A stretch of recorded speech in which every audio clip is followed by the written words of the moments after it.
Beyond the door, beyond the threshold, once you pass through, you can never go back.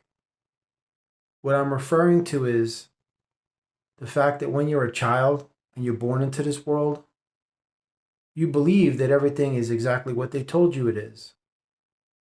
You know, everything that you see is the only life there is. All this material stuff is real. All of those things. You're conditioned, you're programmed, you're manipulated and brainwashed. You're trained to recognize only the elements of the physical as the only life there is. Even for me, the same. As a child, cartoons, movies, candy, hanging out with your friends, playing outside, going to school, all of this, that's life.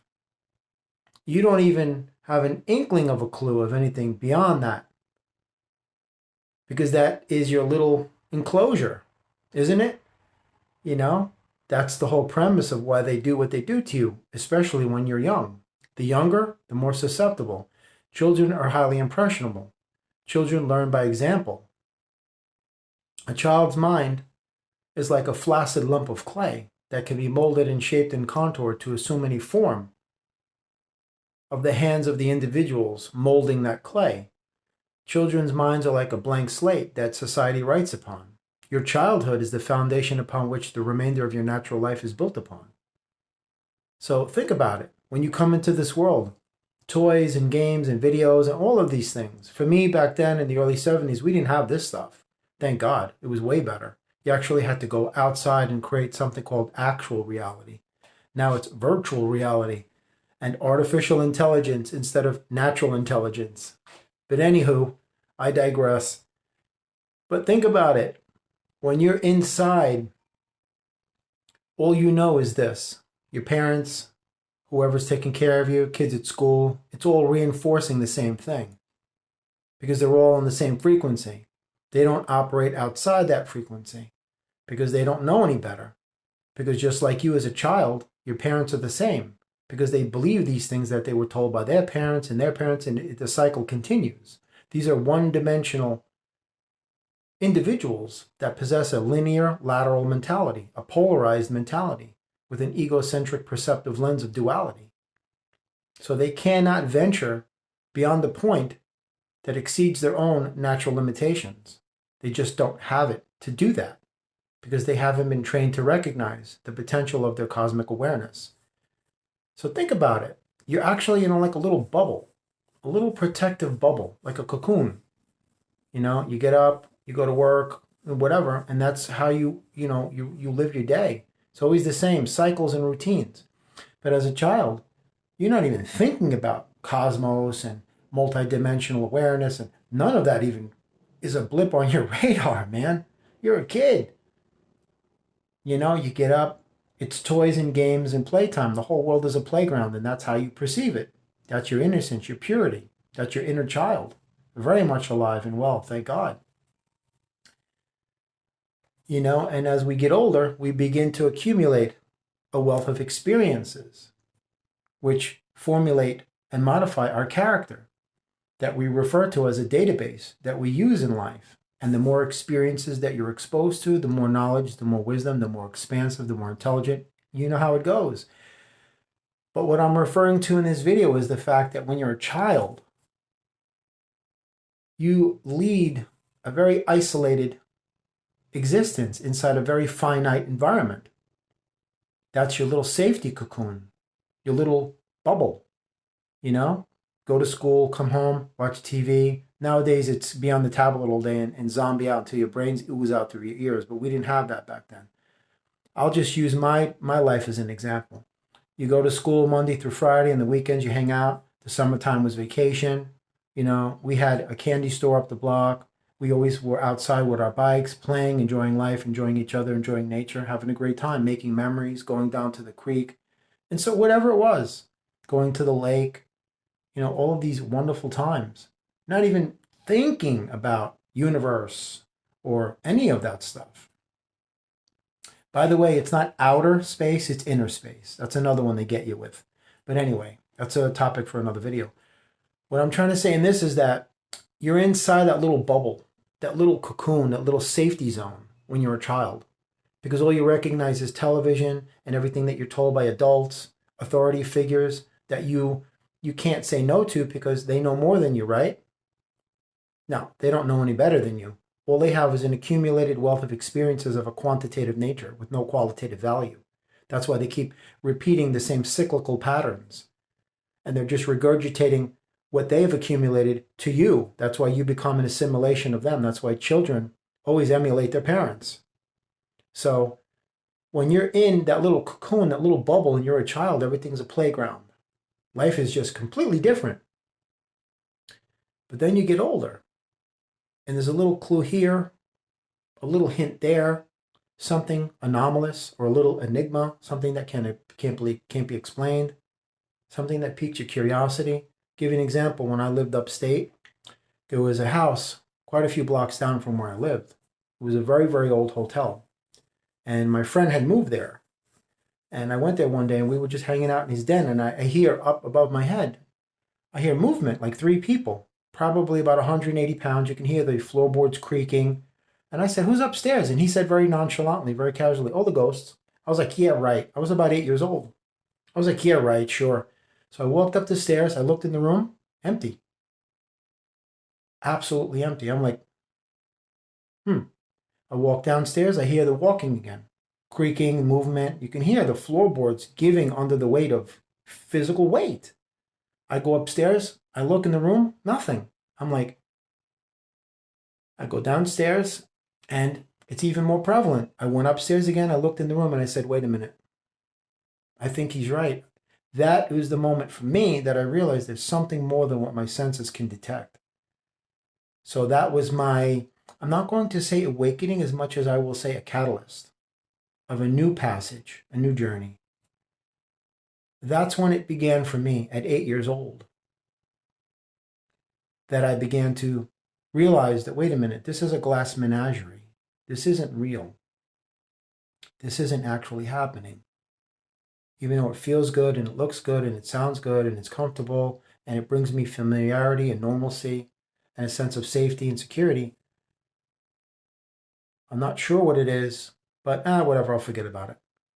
8 years old, 9 years old, and you get older and older, then these things start to peak and pop up again. And then this time, you can't blow them off. You can't ignore them because the evidence is overwhelming. Then you have to confront it. You have to face it. Because the universe is saying, now is the time for you to realize what's actually going on. Because now we must pull you out of that dome of illusions. So as I've said before in the intro of this video, beyond the door, beyond the threshold. Once you cross over that threshold, you can never go back. And by that I mean, you'll never see it the same way as you did before. Because now it's not about material things, and it's not about superficial things, and technology, and media, and movies, and all of that you once thought was the only thing there is. Because once you go beyond the door, then you're like, oh my God, the whole thing is just one grand illusion. And that's when you begin to awaken through a series of epiphanies and realizations. And then everything changes. In some ways, it's better on the other side. When you're a kid and you don't know, because life is short. When you're older and you're wiser, and it kind of robs the magic of everything when you actually know dimensions and universe. When you pass through that door, it has its benefits, but it also has its downside. So in some ways, it was better for me as a kid because I didn't have all of this knowing of, okay, well, I'm not the body, the earth is not my home, all of that stuff. So in a lot of ways, it was better because I wasn't even aware of these things. I was just playing my music, having a good time, going to the pool, hanging out with my friends, summer vacation, and that was it. But as you get older, life is like, it isn't going to just be all of that because we selected you for something different. So now you need to assume the role that the universe needs you to carry out through to fruition, to your optimum potential. So now here I am, many years beyond the door, not wishing that I can go back as much as that. It kind of ruined it for me a little bit because it's scary. And I'm not going to lie and say that it isn't, because once you pass that door, you can't go back in again. You just can't. You can travel through your memories, by the way, they are in your sacred space, not in your mind, and revisit those experiences from the past to get recharged and make you feel good about yourself, because that's why they're alive forever, because that's a source of energy that will always make you feel good. Give you a quick example. Whenever you hug anybody, always hug left shoulder to left shoulder, heart to heart, because hugs heal the soul. It's like giving somebody a boost when they're kind of low, like a car that's on the side of the road with a dead battery. You come by, you give them a jump, boom, they feel good again, and on they go. But what I'm saying is that once you pass that door, you're beyond the door, you can't go back in. You can only go back in through your memories, and that's not really doing much for you, because you were not intended to remain in that place indefinitely, because you have to progress. So in that sense, it's kind of disheartening, because you realize that this is just an illusion. So what was my whole childhood then? A series of just illusions? So it kind of ruins it. They tell you Santa Claus, the Easter Bunny, the Tooth Fairy, all that stuff. That's not what I'm talking about. What I'm referring to is the fact that this is something completely different. That once you go beyond that door, you cannot go back in. You can't go back inside. That's why a lot of people, they don't want to hear the truth. Because once they know the real truth, then that means that reality is going to pull them out of that door whether they want to or not. And a lot of them just don't. And that's the reason why they stay in there, hunkered down, thoroughly ensconced, embedded like a tick under the skin, and they refuse to come out because they're too afraid of what that reality really means and what it can actually present itself as. And that's what frightens them. And that's why they stay thoroughly embedded in that comfort zone. It is what that experience represents that scares the living daylights out of them. And for me as well. Not to this point where I am, but many years back. Like I said, my catalyst began when I was 8. But as I got older, somebody gave me a book called There's a Spiritual Solution to Every Problem, and another one called The Alchemist. And those two books really worked in tandem to get me to realize, hey, you're not what you think you are, and you're not what they told you you are. So it all augmented and so on to the journey that I was on, to where I am now. But in closing, I just want to say that if you do not want to, go beyond that door, the fact that you're watching these types of videos means you're already out and you can't go back. You can't go back. You just can't. It's not going to happen. I'm not going to use the word impossible because that word doesn't exist. But I'm just going to say you won't be able to. Because once you are pulled out of that glass menagerie, you're going to experience things that you can't unsee. And you can't unknow. I mean, I know there's no such word, but you can't undo what's already been done because it's indelible. These will leave conscious, indelible impressions upon the fabric of your reality. And that is the cold, hard truth as to the reasons why people don't want to know the truth. That's why they live a series of lies, because it's comfortable, it's safe, it's familiar, it's what they know, it's what they like. They don't like to rock the boat. They like the status quo. They don't like avant-garde because that scares them.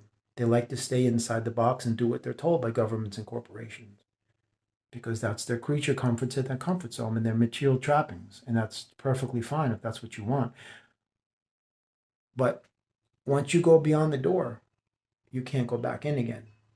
And each side, even though there are no sides, each realm, let's say, has its pros and its cons. Because there are times that I do miss being a child, absolutely. And sometimes I just wish it's like, listen, this is cool and all, but,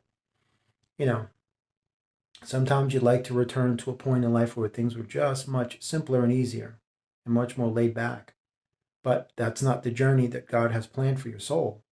So that's it, But anyway, it's just something to think about, I hope.